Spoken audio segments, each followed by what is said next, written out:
Québec, il y a un enfant sur 5 sur nos bancs d'école qui a faim.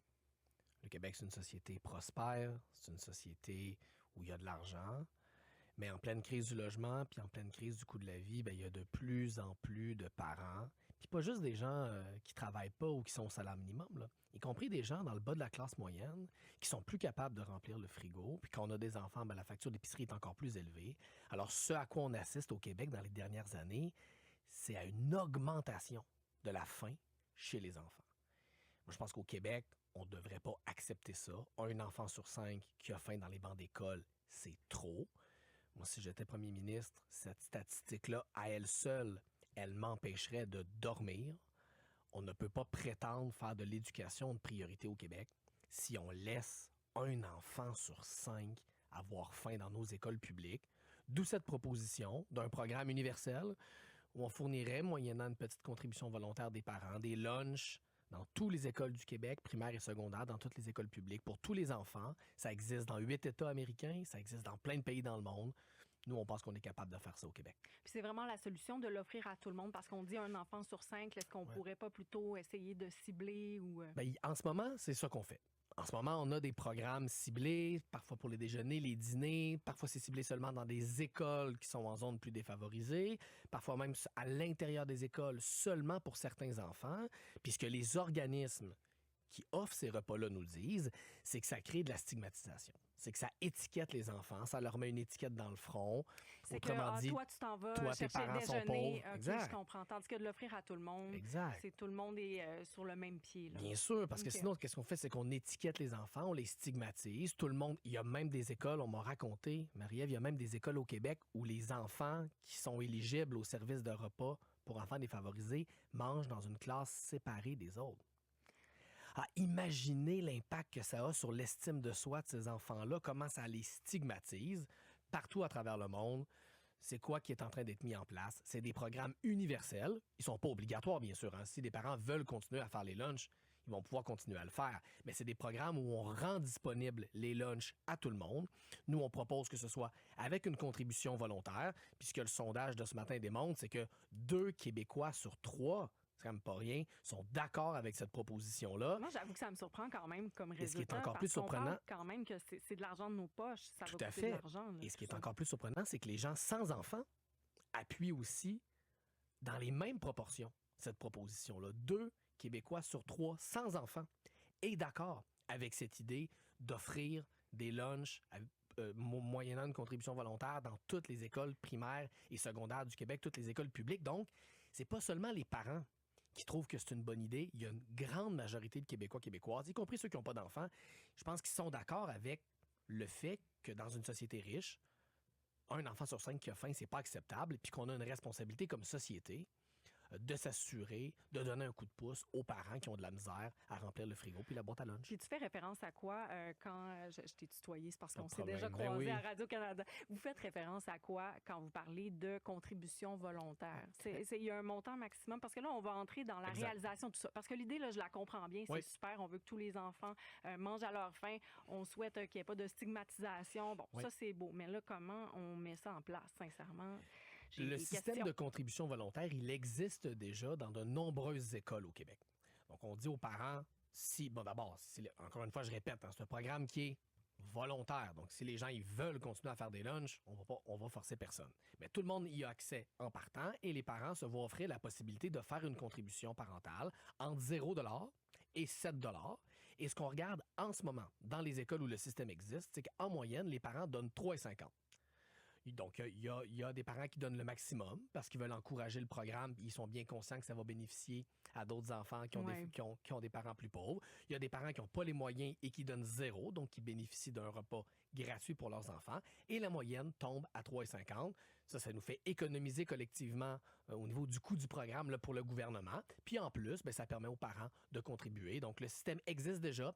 Il fonctionne déjà assez bien. Nous, ce qu'on propose, c'est de l'étendre dans toutes les écoles primaires et secondaires publiques du Québec. Puis combien ça peut coûter, ça, si on l'étend partout dans toutes les écoles primaires et secondaires du Québec? Selon le modèle qui est retenu, puis selon le taux d'utilisation du programme, parce que dans les pays où ça existe, c'est pas 100% des élèves qui prennent les lunchs. Il y a des parents qui continuent à faire leur lunch pour leurs enfants.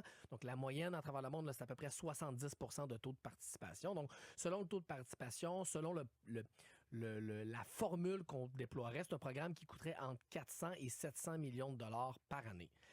Mais ce qui s'en vient là, pour nous à Québec solidaire, c'est le 20 octobre prochain. On organise une grande assemblée publique au Chic Resto Pop à Montréal, où on va dévoiler l'ensemble des détails de la proposition, l'ensemble de nos chiffres, puis on va faire cette démonstration-là, chiffre à l'appui, que c'est possible au Québec, sur un horizon de quelques années, de déployer un programme comme ça dans toutes les écoles. Moi, la grande question que je me pose, c'est là, on a de la difficulté à servir des repas qui ont de l'allure d'un CHSLD, là. Donc là, c'est beau, mais si on ajoute les écoles, tu sais, ça va avoir l'air de quoi? Parce qu'on peut avoir l'idée et dire, OK, d'un point de vue financier, c'est réalisable, mais comment ça peut devenir efficace et intéressant réellement? On dirait que, moi, je me dirais, on va se concentrer sur déjà ce qui ne fonctionne pas, c'est-à-dire, pas que ça ne fonctionne pas, mais c'est plus complexe, ça, je pourrais te montrer des images. Tout à fait. Mais... On les connaît. J'ai assez fréquenté moi-même le système de santé dans les dernières années pour savoir que les repas ne sont pas toujours à la hauteur. Un des avantages des écoles primaires et secondaires, c'est que ce sont relativement des petits milieux. Ça n'a rien à voir avec le CHUM, par exemple, à quelques rues d'ici à Montréal, Marie-Ève, où là, on sert des milliers et des milliers et des milliers de repas par jour. On se concentrerait d'abord seulement sur le repas du midi.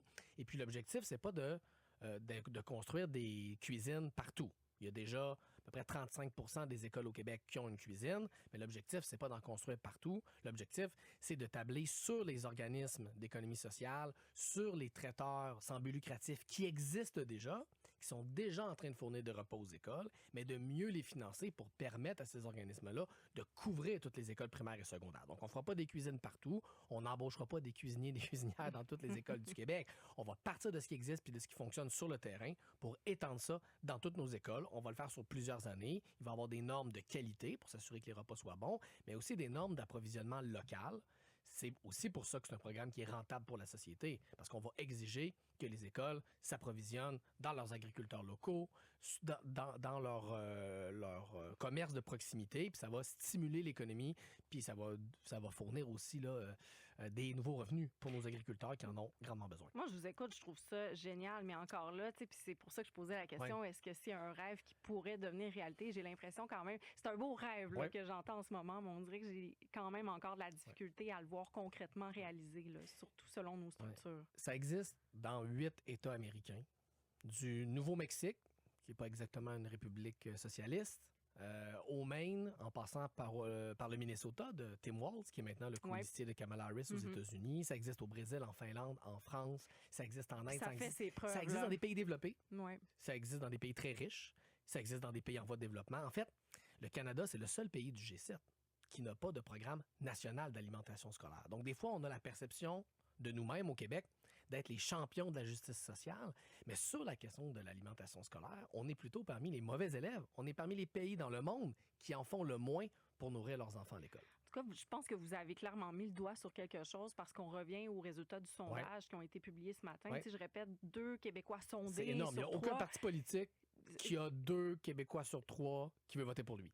C'est une majorité incroyable. C'est pour ça que j'ai l'impression que ça va au-delà de la partisanerie, cette idée-là. On pense vraiment aux enfants, c'est commandé par vous. Mais... Depuis le début, nous, c'est ça qu'on veut faire, travailler avec les autres partis politiques là-dessus. Le Parti québécois, déjà, sur l'essentiel, est d'accord avec nous, mais il y a les libéraux, il y a la CAQ, puis nous, la main est tendue vers tous les partis politiques. On veut que ce soit un vrai projet de société parce que des enfants qui ont faim dans les écoles, là, c'est des enfants qui apprennent moins bien, c'est des enfants qui sont plus tannants, c'est des enfants qui vont moins bien réussir dans la vie. Donc, c'est des médecins, c'est des ingénieurs, c'est des avocats, peut-être des animatrices, des politiciens qu'on perd parce qu'il y a des talents qui se réalisent pas parce qu'on leur laisse le ventre vide sur les bancs de nos écoles. Gabrielle Nadeau-Dubois, je rappelle, vous êtes porte-parole de Québec solidaire. Je vous garde avec moi après la pause. On poursuit la discussion. La messagerie déborde de commentaires. Je vais prendre la pause pour les lire. Et on a des appels aussi à Radio Texto. On va répondre à des auditeurs. Vous êtes prêts à ça? Ah oui. C'est dans 2 minutes. À tout de suite.